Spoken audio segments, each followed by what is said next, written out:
या निवडणुकीमध्ये या प्रचाराच्या दरम्यान मला मायबाप मतदार जनतेचा प्रचंड असा प्रतिसाद मिळत आहे।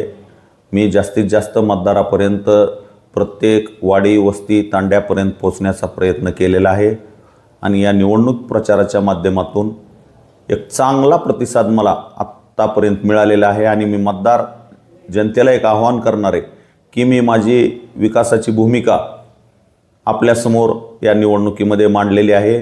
या धाराशिव जिल्ह्याचा शाश्वत विकास करण्यासाठी, धाराशिव विधानसभा मतदारसंघाचा शाश्वत विकास करण्यासाठी, महायुतीचं पुन्हा सरकार आणण्यासाठी आपण सर्वांनी मला येणाऱ्या 20 तारखेला धनुष्यबाणाच्या समोरचं बटन दाबून, माझं निवडणूक चिन्ह मतदान यंत्रावर पहिल्या क्रमांकावर आहे, तर धनुष्यबाणाच्या समोरचं बटन दाबून आपले आशीर्वाद द्यावेत।